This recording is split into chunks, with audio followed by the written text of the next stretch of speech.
This is in response to Dr. Paul Krugman's article in the New York Times on Monday, August 8, 2015, GOP candidates and Obama's failure to fail.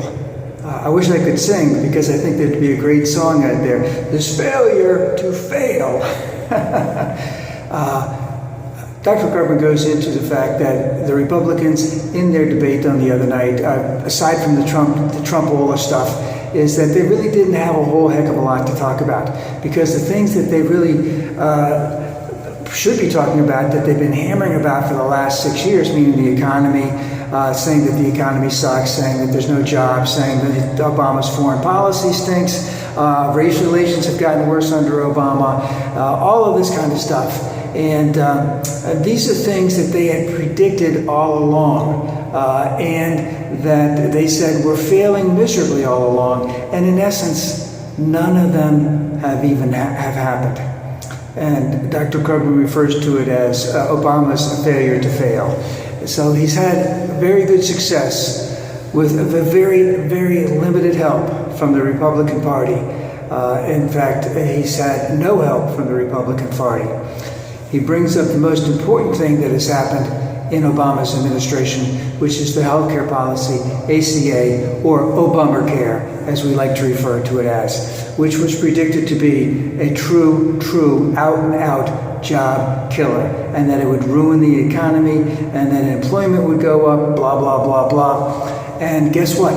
None of that has happened. It has not proven to be a job killer from the time that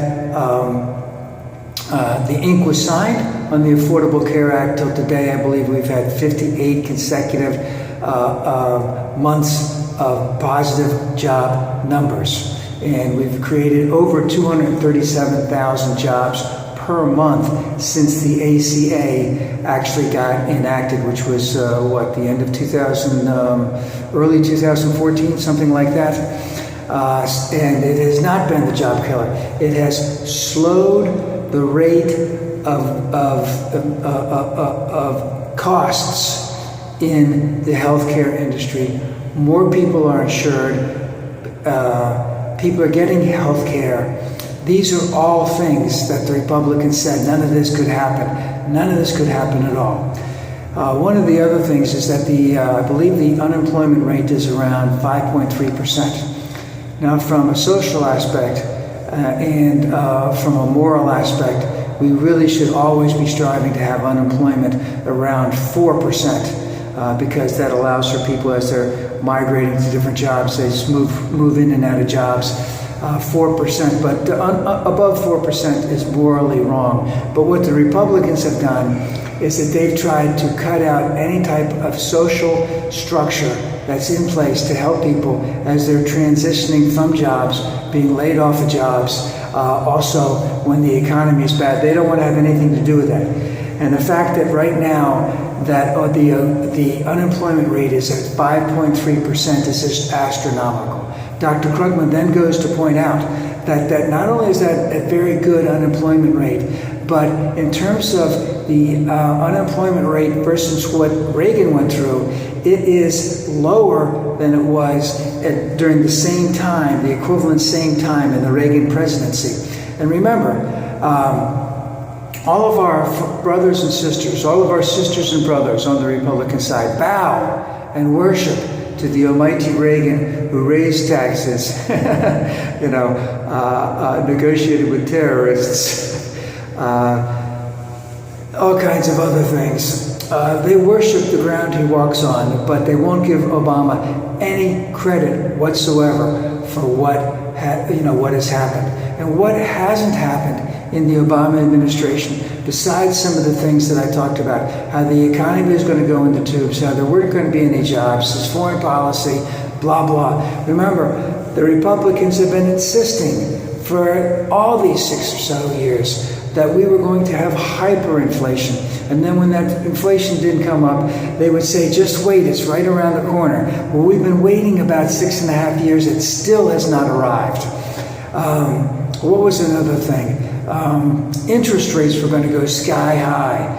These are things that the Republicans predicted, and said that we had to watch out for, and said that we should base policies on the fact that they thought that this was going to happen, and it never happened. So they said we had to have policies to be put in place because this was going to happen, and it never, ever happened.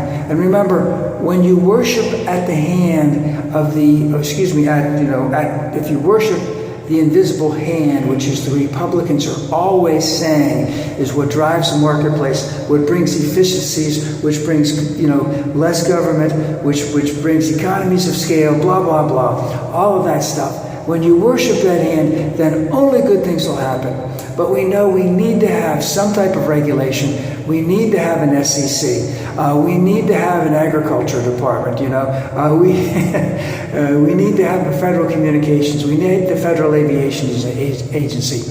What we don't need is continued corporate welfare by handing out tax breaks to big companies. And we know that it hasn't created jobs because when we hand out those tax breaks are just gone into pay the executives of that company more money or buy back stock so that the stock prices go up so that the people who own the stock make more money. But it doesn't necessarily go into additional jobs, And that type of corporate giveaway, that type of corporate welfare needs to stop, because when that stops, then more of the money will go down to the people who really need it, and then things will continue to go up. And as you remember, Dr. Krugman points out, and I wholeheartedly agree, even though we're at 5.3 unemployment rate, we have a long, long way to go. There is much,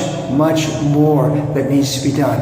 But every single day, we hear the Republicans crying about all of these things that never happened, and all of these things that maybe coulda, shoulda, woulda happened, but didn't happen. And they still want to blame Obama for things, for all of this stuff in terms of the economy. And he's done better than their hallowed saint, Saint Ronnie. So the economy is doing much better. Republicans can't really talk about the economy. They're going back to the social issues, and we'll see how all of this plays out.